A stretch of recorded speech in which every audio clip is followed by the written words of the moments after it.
It's tutorial time, and today we are going to cover 3 portions of this week's routine: the warm-up, the leg series, and the lunge series. Let's get started. In your warm-up this week, we're doing something different. We're taking a big step to the side and then to the back of the mat. And because it's new, there's a good chance that it feels a little bit awkward. So when you're doing this one, and you take that initial step back, just see where your foot lands. You don't want it to be a huge step, and you certainly don't want it to just be a little tiny step.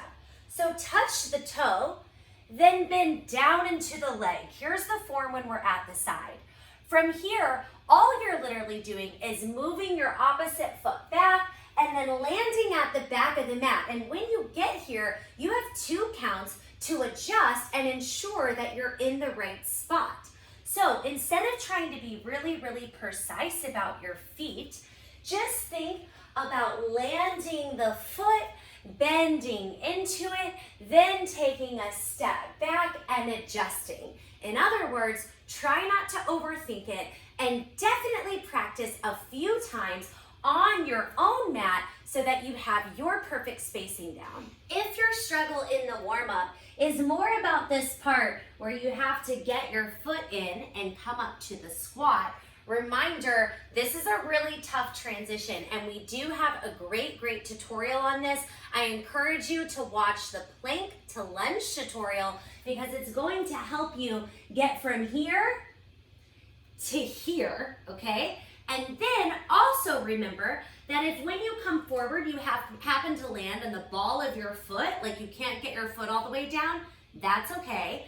And then we're also going to remember that there's a chance that we may have to adjust the feet when we come up, and that's okay too, because you are allowed to adjust and you are allowed to move your body in a way that feels right for you. For the leg series this week, let's talk about how to get more sensation in the back of the leg when doing the part where you're laying down on your stomach. So I'm going to show you this by starting with what the wrong way looks like. So this would be the wrong way.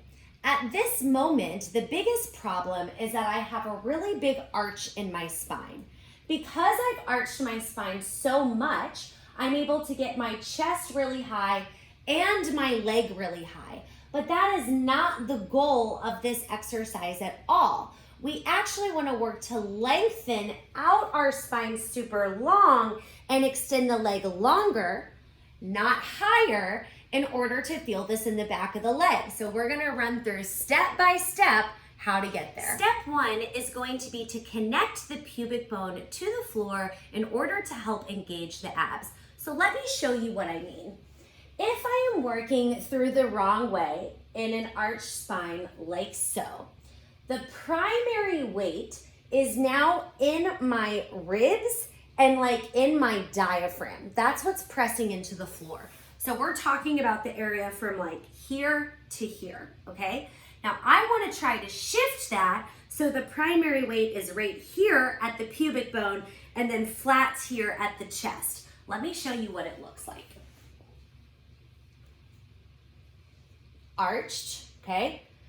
Now watch, I'm gonna take my tailbone, I'm gonna take my pubic bone, which is currently not on the floor, and I'm going to roll that down and into the floor, and then I'm going to think about pulling my belly button up and in. It may not actually leave the floor, that's totally fine, but that's the thought. So watch again.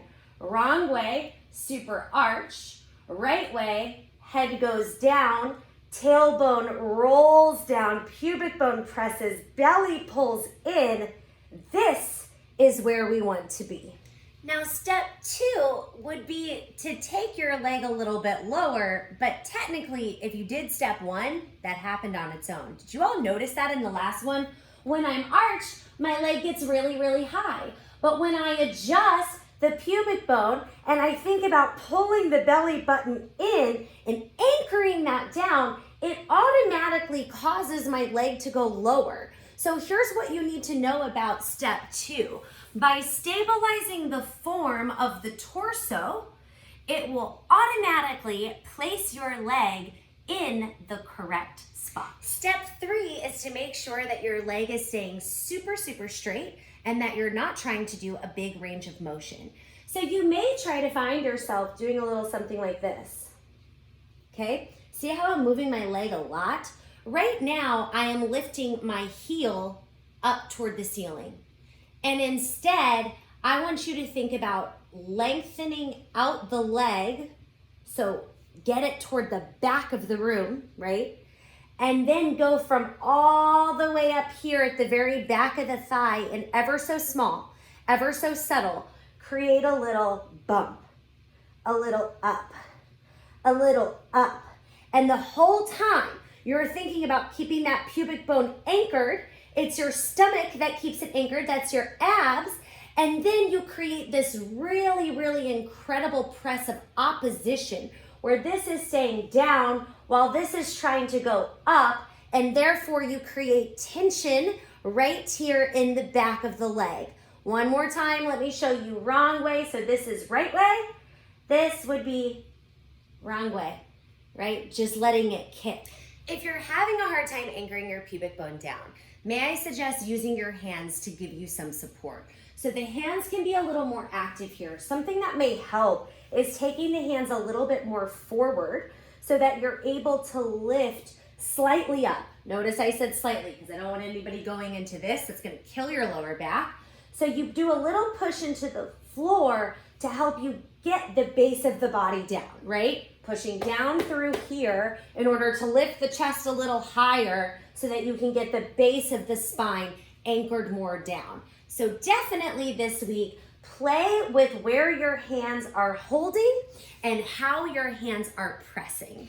And finally, if doing this move on the stomach is not available for you, it doesn't feel good to lay on your stomach, maybe you're pregnant, this move, do you know what this move actually is? It's this move, okay? Same type of idea here. We don't want to be super, super arched. We don't want to take this super high kick with the leg. Instead, we want to adjust through the belly, right? Our pubic bone is pressing into an imaginary floor. We're tightening up through the back of the leg.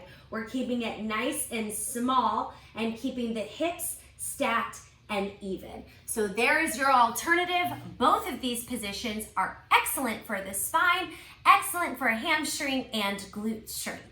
The last thing I want to cover is the lunge series, and the form adjustment I'm going to give you here can prevent feeling it in your knee, your ankle, your calf, your foot, and your lower back. It's a pretty powerful one.